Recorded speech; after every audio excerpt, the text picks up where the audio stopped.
I do. I'm not gonna lie to you. Like, beautiful women. I don't trust beautiful women. I just don't. You know why? Because you know what I've noticed in my life as a man? Beautiful women are only around when you have stuff. When your life is going on, great. They're all over the place. But when you're broke, you can't find a beautiful woman. You're like under a bridge. There's like trolls and ferrets running around. They're just not around. Then the second you get you get a little money, they come out of the woodwork like, oh my God, you have some stuff. Can you buy me some stuff? I want some stuff too. Then the second you go broke, oh my God, I left something over here next to this guy. He has stuff. I've always loved you. No, you know what solidified my issues? This is what solidified it, okay? I was at a Yankees game one time, right? And I'm sitting there. It was like the end of the inning, and Tino Martinez catches a foul ball to end the inning. You know how they always throw it into the crowd? So there's like 100 people going, Tino, ball. There's a beautiful girl sitting right in the front row. Of course, oh my God, I have these. I get to sit in the front row. What, this doesn't happen to everybody? So there's 100 people asking for this stupid ball. He walks right up to her, just hands it right to her. Didn't flip it, didn't toss it, handed it right to her. You know what I'd have to do in my lifetime to ever catch a foul ball? First of all, it would have to be like the 1 in a million chance that the ball was actually hit way the hell up where I was sitting, and like the upper deck, which means the ball's gonna be coming in at about 100, 120 miles an hour. So I gotta figure out like which body part I'm gonna sacrifice to slow it down. And then I gotta pounce on it, curl up in the fetal position as 8 guys punch me in the back of the head. And I pray to God that I can hang on until security gets there. And he just walked right up and just handed her the ball. She probably didn't even know what it was. Like, basket? Oh, baseball. Oh my God. Let me take this home and stick it next to my other unbelievable free things that I don't appreciate. Shelf in my house.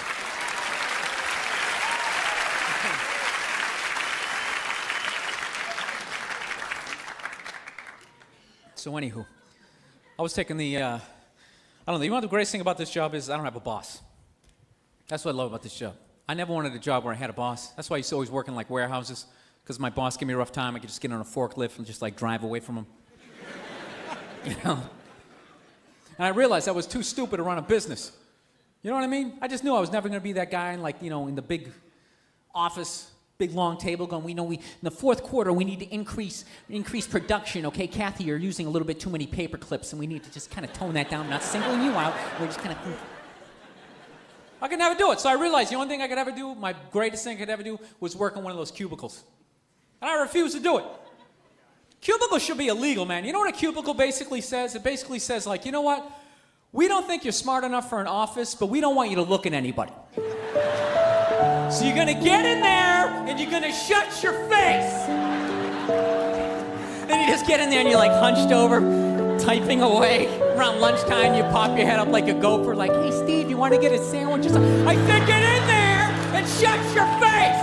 I was just asking for a sandwich or something. God, I hate that guy. I really hate that guy. It's time to go on the internet and look for a weapon.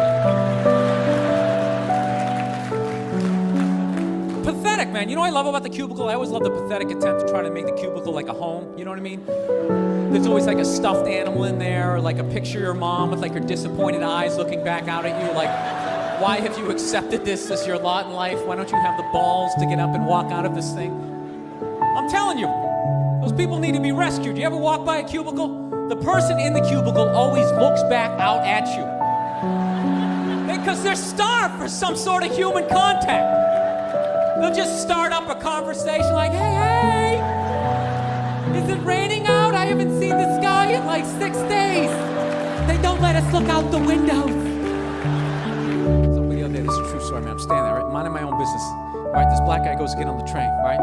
All of a sudden the door's like closed on him. You know when that happens? They kind of open and close. Like, it's like they're trying to like dice you up. So it's like typical New York. There's like 20 people watching, but nobody helps out. Everyone's just standing like, wow, I think it's gonna cut his arm off. So the dude's stuck in the doors. The conductor comes out, starts giving the guy a rough time as he's stuck in the doors. He's going, come on, buddy, let's go. It's like, you're holding people up, let's go. So the dude in the door starts flipping out. He's like, what the hell are you yelling at me for? He's like, I'm stuck in the doors. Then he makes it racial. He's like, I bet you wouldn't say anything to all these crackers sitting over here. Like me and 3 other white dudes sitting there. gets into it, this guy, he keeps coming back to that point. Like, I bet he wouldn't say anything to these crackers sitting over here. And after like the third or fourth, crackers sitting over here, me and the three white dudes kind of start like looking at each other like, dude, should we like be getting offended at this point? This is getting ridiculous. I can literally feel the heat from his fingers. He's going, crackers sitting over here. Somebody should do something. Do you know what? Nobody did shit. We just sat there and took it. That's what sucks about being white in that situation. There's no unity. There's no brothers when it comes to white people. We are not, we are just complete individuals. We don't care about each other. He's not my brother. My brother lives in Ohio. I don't know that guy. I'm not concerned about over here. I'm concerned about from here to right here. Here. That was unbelievable. I got called a cracker for like 18 stops.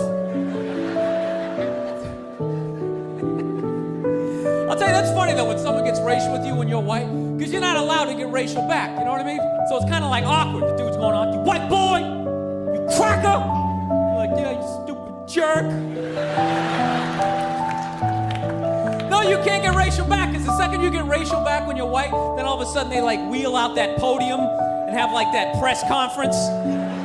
You gotta be like that guy standing up there going, I disgraced the company. I disgraced myself. I just like to state that there was no air conditioning on the subway. I wasn't thinking clearly. I have nothing against Mexicans. I went to Tijuana. I had a great time. Please don't do this.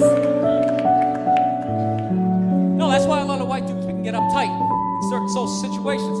We gotta watch out for the podium. No, that podium can come out of nowhere.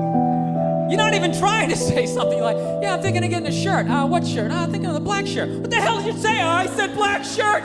I should have said African-American shirt. I apologize. Please, I need this position. I have a mortgage. Please don't do this. So, anywho, I got a computer recently. That's like one of the biggest things in my life. I'm really trying to get like more like, into this whole technology thing. I'm awful with computers. I'm one of those guys, basically every button I hit on my computer has to like shut down, like regroup, somehow like deal with my idiocy, you know what I mean? Then there's always like some 8-year-old I see later on a laptop like, he's like breaking into the Pentagon, downloading movies that haven't even been made yet. I just got a plane ticket for $6. He just want to like slam his head in the thing. I'll tell you the only thing I like about my computer is I really enjoy spell check. No, I love it. You know what I love about spell check? You don't have to be close to getting the word right. Have you ever noticed that? All you gotta do is just get it like somewhere like within the ballpark of the word. It's almost like your computer can just start guessing like, I don't know, dinosaur? You know, when you're sitting there like an idiot, like, nah, I wasn't trying to spell dinosaur. So then what does your computer do? It starts throwing out like every D word it can possibly think of. Like, okay, how about dictionary? Diary, any of this stuff looking familiar?